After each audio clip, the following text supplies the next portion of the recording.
नमस्कार साथियों, स्वागत है आप सभी का सौदा घर के आज के इस नए वीडियो में। साथियों, ये है वीकली न्यूज़ का एपिसोड जहां पर जो तमाम खबरें रियल एस्टेट से जुड़ी हैं वो आपके सामने ले आते हैं। सबसे पहले आप सभी को बता दें कि जो महाडुंगे टाउनशिप का वीडियो पार्ट 1 हमने रिलीज किया वो आप लोगों ने काफ़ी सराहा। इसके लिए आप सभी को तहे दिल से बहुत बहुत धन्यवाद। और काफ़ी लोगों के ये भी कमेंट आए कि अभी उसमें तमाम चीज़ें हमने कवर नहीं की है, तो आपको हमने बताया जैसा कि ये पार्ट 1 वीडियो है इस सीरीज़ का, इसमें तमाम वीडियो आने वाले हैं। और आप सभी से रिक्वेस्ट है, अगर आप में से कई लोग यहाँ पे रह रहे हैं तो उनके जो भी कंसर्न्स हैं वो व्हाट्सएप का लिंक हमने डिस्क्रिप्शन में दिया हुआ है, उसके जरिए आप हम तक जो है अपनी जो भी कंसर्न्स है वहाँ बता दीजिए, या फिर इन पर्सन मिल के भी इन समस्याओं को कवर किया जा सकता है।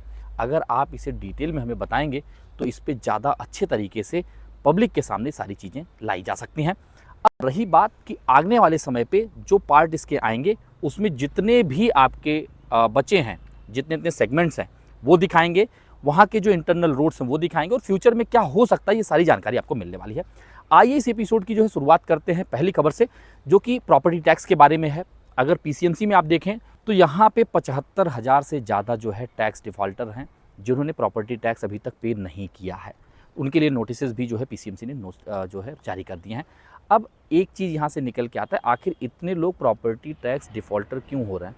क्योंकि काफ़ी लोगों के मन में ये भी है कि जो सिविक एमिनिटीज़ हमें मिलनी चाहिए, जो कॉरपोरेशन की तरफ से बेसिक सुविधाएं मिलनी चाहिए, वो शायद उस तरीके से नहीं मिल पा रहा है। इससे भी लोग जो है काफ़ी नाराज़ रहते हैं। यह भी एक कारण है जो समय पे लोग प्रॉपर्टी टैक्स नहीं जमा कर रहे हैं। जैसे आपने वाघोली में देखा, लोग ऑर्गेनाइज होकर पीएमसी में जो है अपना प्रॉपर्टी टैक्स जमा करने से मना किए।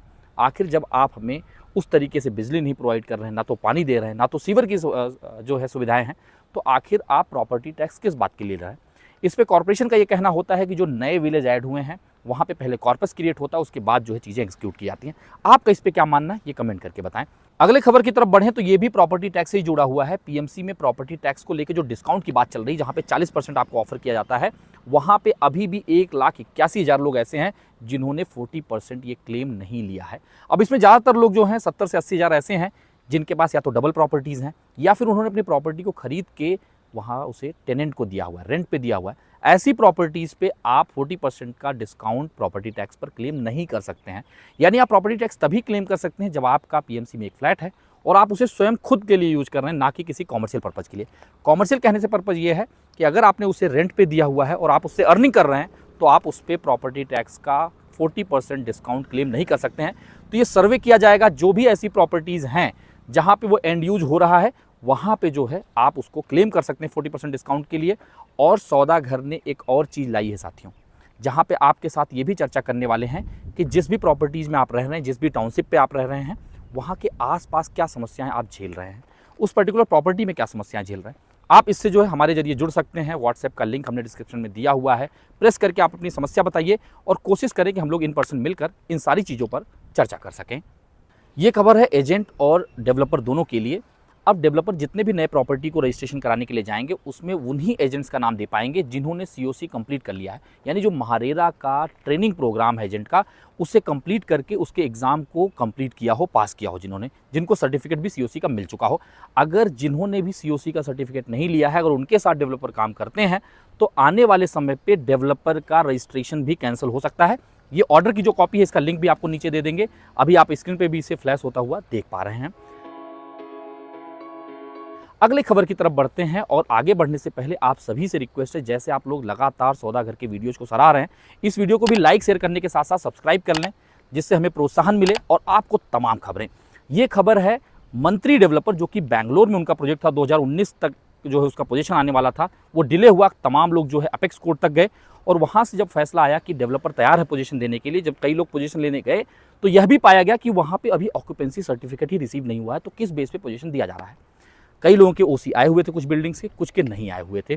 वहाँ पे जो है जैसे आप रेरा का रूल देखें तो वहाँ साफ हो जाता है, बिना कंप्लीशन सर्टिफिकेट के डेवलपर पोजीशन ऑफर नहीं कर सकता। जो पहले आपके सॉफ्ट पोजीशन हुआ करते थे या फिर फिट आउट पोजीशन हुआ करते थे, जिसमें आपको फर्नीचर करने के लिए पोजीशन पहले ही दे दिया जाता था, ये चीज़ें रेरा आने के बाद नहीं हो सकती हैं। तो इस बात का ख्याल रखें, जब भी आप पोजीशन लेने जा रहे हैं तो किसी भी तरह का सॉफ्ट पोजीशन मत लीजिए। इस पे हमने आपको पहले भी बताया हुआ है, कई बार आप फॉल सीलिंग ये तमाम चीज़ें कराते हैं और अगर लीकेज सीपेज हुआ तो आपका पूरा का पूरा खर्चा जो है वो वेस्ट हो जाता है, वो पैसा काम नहीं आता है। तो कभी भी बिना, ये तो मान लीजिए थोड़ी सी चीज़ें हैं, कोई ऐसी मिसहैपनिंग हो जाए तो हो सकता है कि वो आपके जान माल के भी खतरे हो सकते हैं। तो कभी भी ऑक्यूपेंसी सर्टिफिकेट आने से पहले पोजीशन ना लें। मंत्री का एक प्रोजेक्ट जो है पुणे में भी है, वो भी डिले हुआ है, उसके बारे में भी एक डिटेल वीडियो आपके लिए लाने वाले हैं। आप लोग थोड़ा इंतजार कर लीजिए।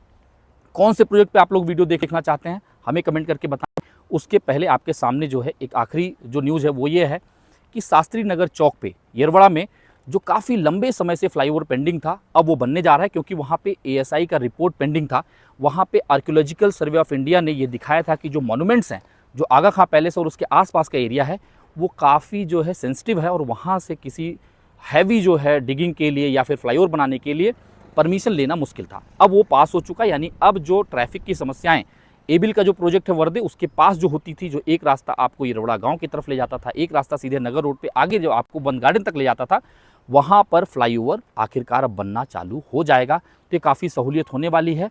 यहाँ पे सैंक्शनिंग मिलने से जो आसपास के लोगों में एक तरीके से ये डर था कि जो नए नए कॉमर्शियल्स आ रहे हैं, जहाँ पे आपको हमने दिखाया भी था कि वहाँ पे मास्टर कार्ड का नया ऑफिस भी आ रहा है, तो यहाँ पर जब और ज़्यादा एम्प्लॉयज़ आएंगे, लोग आएंगे, पॉपुलेशन बढ़ेगा और भी ट्रैफिक ऐड होंगे, तो ये समस्याएं आगे जाके एलिवेट हो सकती थी। पर अब यहाँ पे अगर फ्लाईओवर का काम हो जाएगा 2-3 सालों में, तो ये काफ़ी सहूलियत यहाँ के लोगों को मिलने वाली है।